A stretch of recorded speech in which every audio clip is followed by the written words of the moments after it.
Le Seigneur soit avec vous. Lecture de l'Évangile de Jésus-Christ selon saint Luc. En ce temps-là, à la naissance de Jean-Baptiste, Zacharie, son père, fut rempli d'Esprit Saint et prononça ces paroles prophétiques. Béni soit le Seigneur, le Dieu d'Israël, qui visite et rachète son peuple. Il a fait surgir la force qui nous sauve dans la maison de David, son serviteur, comme il l'avait dit par la bouche des saints, par ses prophètes depuis les temps anciens. Salut qui nous arrache à l'ennemi, à la main de tous nos oppresseurs. Amour qu'il montre envers nos pères, mémoire de son alliance sainte. Serment juré à notre père Abraham de nous rendre sans crainte, afin que, délivrés de la main des ennemis, nous le servions dans la justice et la sainteté, en sa présence tout au long de nos jours. Et toi, petit enfant, tu seras appelé prophète du Très-Haut. Tu marcheras devant à la face du Seigneur et tu prépareras ses chemins pour donner à son peuple de connaître le salut par la rémission de ses péchés, grâce à la tendresse, à l'amour de notre Dieu, quand nous visite l'astre d'en haut, pour illuminer ceux qui habitent les ténèbres et l'ombre de la mort, pour conduire nos pas au chemin de la paix. Acclamons la parole de Dieu. Louange à toi, Seigneur Jésus. Amen.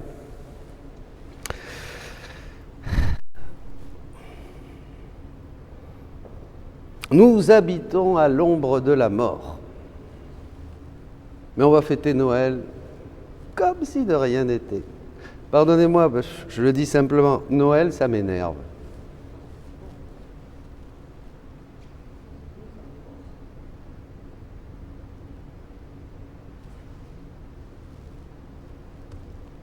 Noël, ça m'énerve. Ça vous surprend. Je n'invente pas, je ne fais pas un effet de style, c'est viscéral. Même s'il y a la joie du salut, mais bien sûr. Mais en fait, Noël, nos Noëls, ce que nous appelons Noël, c'est rien.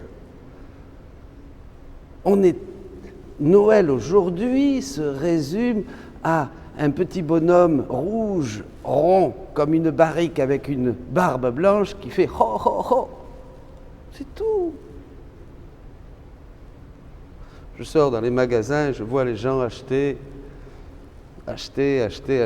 Ça me donne la nausée. Ça me donne la nausée pour Dieu. Le fait de ne pas savoir ce qu'ils sont, ce qu'est Noël, ça me fait mal, vous comprenez? Et j'espère que ça vous fait mal parce que c'est là où nous participons vraiment à la nature même de Dieu. Noël, le Verbe se fait chair.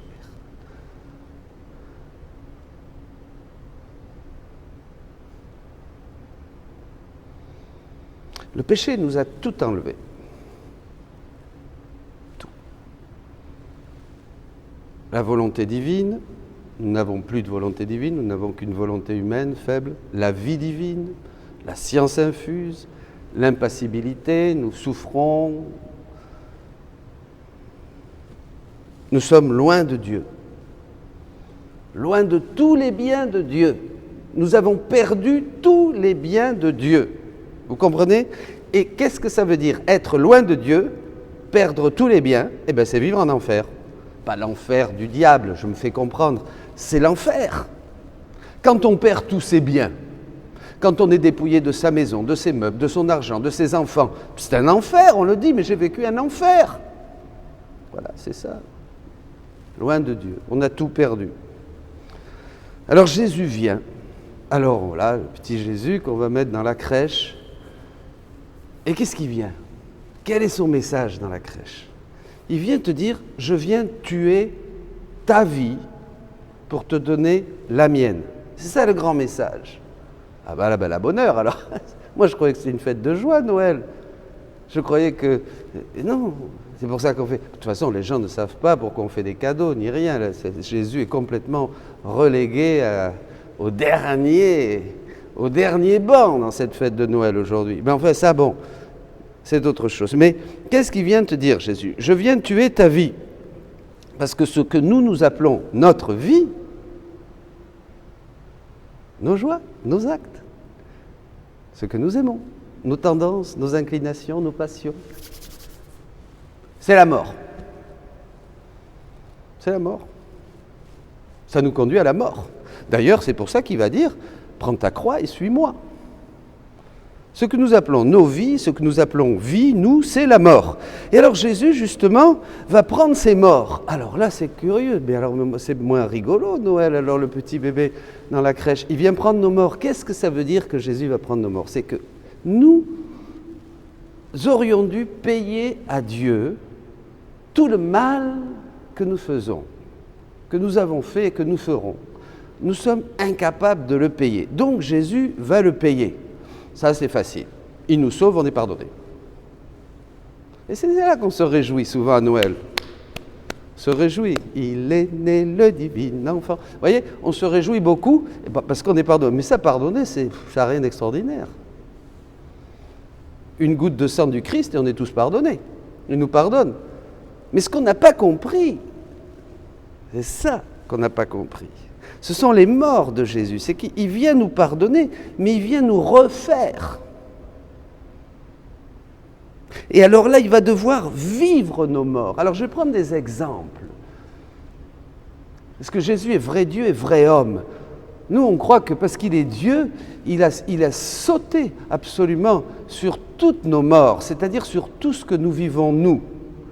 Je me souviens d'un exemple dans les écrits de Maria Valtorta. Jésus dit à Judas. Judas lui dit à un moment, mais tu n'as jamais senti le désir de la femme?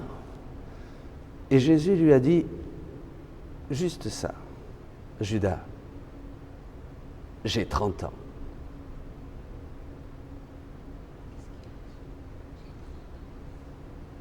Voyez? Qu'est-ce qu'a fait Jésus? Il a pris nos morts, c'est-à-dire, il a pris ce qu'a vécu. Il a pris ce qu'a vécu le violeur, l'assassin, l'homicide, le méchant. Il a vécu ça dans sa chair. Il se l'est approprié dans sa volonté humaine. Il a vécu ça et il l'a vaincu par la divine volonté. Mais il a vécu tous les sentiments de la victime qui s'est fait violer, la haine, la méchanceté, le désir de vengeance, de tuer la personne, de la mettre en prison à vie, cette haine, tous ces sentiments. Il a vécu toute la violence de la luxure, tout le péché, tout le dégoût, tout ce qui est horrible. Tout ça, Jésus l'a vécu, mais il l'a vaincu. Parce que sa volonté humaine était unie à la divine volonté. Mais il a vécu ça dans sa volonté humaine parce qu'il est vrai Dieu, mais vrai homme. Vous comprenez? C'est ça qu'on ne comprend pas. Et c'est ça qui a fait qu'il a refait le sentiment et l'expérience et cette horreur du péché. Il l'a vécu dans sa chair. Il s'est fait pécher, dit saint Paul. Vous comprenez? Ils doivent faire, vivre, vibrer, sentir, tuer et vaincre tous les sentiments, tout ce que l'homme mauvais, méchant, pécheur peut faire. Il a tout vécu, toutes les morts. C'est pour ça, la couronne d'épines, les mains clouées, les pieds cloués, le cœur ouvert, flagellé, tout ça, c'est dans l'histoire quelque chose qui, dans l'éternité, se multiplie à l'infini, puisque chaque couronne d'épines, chaque épine est une pensée négative que nous avons eue, vous, moi, les autres, passé, présent, futur, tous. Les mains, c'est tout ce que j'ai fait de mal avec mes mains, de mauvais, de méchant, d'homicide, de traîtrise, toutes mes mains, de voleurs, mes pieds pareils, toutes mes... Donc, si vous voulez, il a vécu toutes les morts de tous les hommes, de tous les temps, de toutes les générations, jusqu'à la fin. C'est ça, Noël. Il vint dans son humanité, dans sa volonté, avec sa volonté humaine, unie à la divine volonté, il va vaincre. Eh bien, il nous appelle à faire ça. Prends ta croix et suis-moi. C'est ça, Noël. C'est le commencement de notre mort. C'est pour ça qu'on se réjouit. Enfin, on va pouvoir mourir et renaître. Si vous mourrez avec moi, vous vivrez avec moi. Vous comprenez? C'est pas la résurrection encore. Alors nous, on pense que c'est la résurrection. Alors ça y est, on a besoin de médiation, un bon groupe de louanges, quelqu'un qui prêche bien, tout ça. Oh, c'est formidable, on est content, on est heureux, on sent un peu les gousi-gousi du Saint-Esprit. On dit, ah ben ça y est, on est déjà dans la résurrection, alléluia. Mais pas du tout, mais pas du tout, mais pas du tout. Noël, c'est le début du chemin pour commencer à mourir, à prendre la croix et à vraiment mourir en décidant de ne vivre que de divine volonté. Vous comprenez? J'ai tué ta vie, prends la mienne. C'est pas encore la résurrection. Noël, c'est le début de notre chemin de mort vers la mort. Mais quelle bonne nouvelle! Quelle bonne nouvelle! Alors Noël devient vraiment Noël parce que nous mourrons pour ressusciter vraiment. Et nous allons mourir avec Jésus parce que Jésus nous appelle à être des copies de sa vie. Il n'est pas venu à Noël pour être un petit poupon dans la crèche. On s'en fout qu'il soit un petit poupon dans la crèche. Soyons honnêtes, mes amis. Arrêtons avec les lumières et tout ça. Toutes les crèches m'énervent, moi. Alors là, pardon Saint-François.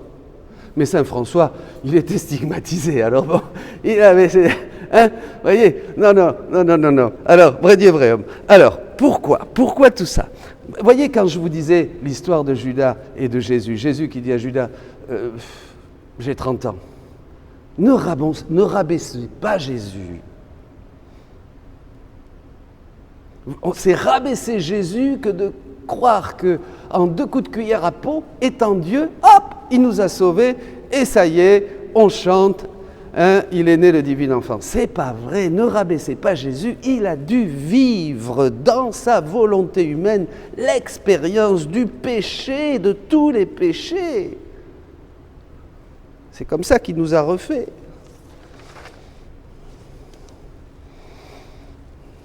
Et nous aurons notre épreuve, bien sûr. Nous allons le voir, nous aurons notre épreuve. Vous voyez, on est créé pour le bonheur.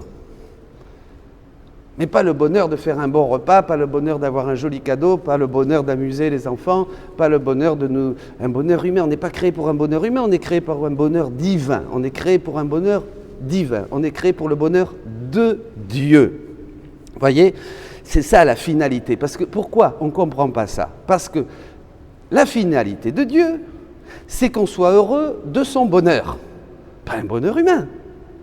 Et la finalité de Dieu, puisqu'on a tout perdu, il veut tout nous rendre. La créature, donc Dieu veut à la fin que la créature puisse partager, recevoir, attention, à ça on n'avait pas pensé, et le rendre heureux.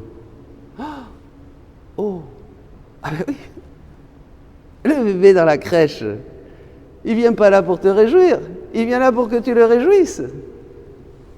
Mais c'est un bébé. Il a besoin de tendresse, d'amour, de réparation, de prière, de louange. Il est là pour que nous le réjouissions. La finalité de Dieu, c'est que la créature puisse lui rendre amour pour amour, c'est que la créature puisse lui donner son propre amour. Il veut partager cet amour pour recevoir cet amour. La finalité de Dieu, c'est que tu le rendes heureux avec son propre amour. C'est ça. C'est merveilleux. Alors on comprend tout. Jésus, le premier-né de toute créature, est donc venu pour nous rendre capables, nous rendant la divine volonté, de faire ce beau chemin. Mais au début, il va nous dire, les enfants, réjouissez-vous, mais pas trop quand même, hein, vite, parce qu'il faut prendre la croix et me suivre au calvaire. Mais vous verrez, je vais vous donner un vrai bonheur, pas un bonheur de pacotille, pas de Papa Noël, pas de sapin, pas de petites boules machin et tout ça. Je vais vous donner du vrai, du gros bonheur, le paquet, la totale. Alléluia! Alors là, on se réjouit. Et ça vous donne une énergie parce que c'est là qu'on reçoit l'onction, comme disaient les pères. Donne ta vie, donne ton sang, reçois l'esprit. Ça, c'est du vrai bonheur. Si nous ne choisissons pas ça, mes amis, eh bien, nous n'arriverons jamais. Alors, vous allez me dire, mais nos misères et tout ça, tes misères. Mais bien sûr, les misères, Dieu les permet, parce que c'est la matière première. Tu vas faire comme Jésus, tu vas vivre dans ta chair. Tu vas vivre dans ta chair la luxure, l'avarice, la méchanceté, la comparaison, le jugement, la haine. Tout ça, tu vas le vivre, c'est ta matière première. N'essayez surtout pas d'éviter vos misères. C'est ce que Dieu nous donne pour que justement, avec la volonté humaine, comme lui étant Dieu, qui n'a jamais péché, il a ça, il l'a fait pour nous, comme lui étant Dieu, nous allons vaincre par la divine volonté, nous allons dépasser, vivant dans notre chair, ces misères qui nous détruisent, qui nous dépriment, qui sont horribles, mais nous allons sortir vainqueurs. Si nous mourrons avec lui, nous vivrons. Il n'y a pas de Papa Noël, hein, mais il n'y a que du bonheur. Alléluia. Ah là là là là. Jésus est venu refaire. Il n'est pas venu pardonner, ça a été fait tout de suite. Ah, on a de toute éternité été pardonné. Par contre, il est venu refaire. Vous savez, quand on brise quelque chose, bon, je casse quelque chose dans ta chambre, je casse quelque chose chez toi, dans ta cuisine. Par exemple, j'ai quelqu'un qui est venu, il m'a cassé ma cafetière. Bon, ça arrive. J'étais triste. Hein, Et alors, bon, qu'est-ce qui s'est passé? Alors, je lui donne de nouveau, j'en paye une autre. Ça, c'est facile à faire. Ça, c'est facile. C'est facile, réparer, la pardonner. Bon, je te pardonne. Je te pardonne, tu m'as cassé ma cafetière. Je te pardonne, pardonne-moi, j'ai cassé ton petit bibelot mignon en entrant dans ta chambre. Bon, tu me pardonnes, je te pardonne. Par contre, le refaire, ça, c'est autre chose. Là, c'est... Bon. Et le refaire, vous voyez ce que je veux dire? Ça demande du travail. C'est plus que le pardon. Pardonner, c'est facile, mais refaire, c'est plus compliqué. Eh bien, c'est ce qu'est venu faire Jésus ici. Il est venu nous refaire à partir de son humanité. Il va refaire tous nos actes de toutes les générations, passées, présentes et futures, pour que nous puissions, nous aussi, faire comme lui. C'est ça. Et c'est ça l'épreuve. Et je termine avec ça, c'est important. Il n'y a qu'une épreuve. Un jour, Jésus dit à Louisa, fais-le ou ne le fais pas, fais-le ou ne le fais pas. En fait, les commandements, je l'ai déjà fait pour toi. J'ai déjà fait pour toi, j'ai déjà vécu pour toi cette épreuve. Fais ou ne fais pas, fais cette lutte intérieure. Je l'ai vécu pour toi. Il a vécu pour nous ce non au péché et ce oui à Dieu. Que ton oui soit oui, que ton non soit non. Il l'a vécu, il l'a fait pour nous. La seule épreuve maintenant qui nous reste, parce que nous sommes des hommes et des femmes libres, et que Dieu veut la liberté, il veut une réponse libre, bien sûr, sinon nous serions des marionnettes. La seule épreuve maintenant, et c'est ça Noël, et c'est ça que tu dois dire à Jésus devant la crèche. Tu dois lui dire, j'ai compris, il n'y a plus qu'une épreuve que tu me proposes. Laquelle, mon enfant? J'ai compris, Seigneur, entrer dans ta volonté, sachant que je ne pourrai plus en sortir. Il n'y aura pas de chemin. Je ne regarderai pas derrière. J'irai de l'avant, jusqu'au bout, parce que mon temps est compté. Et je ne veux que du vrai bonheur, du bonheur humain. C'est la seule épreuve, c'est de choisir la divine volonté, sachant que nous ne pourrons pas faire marche arrière. Si vous vivez Noël comme ça, je vous promets que Dieu vous fera un grand cadeau. Vous n'aurez que du bonheur. Et je vous souhaite un très joyeux Noël à tous.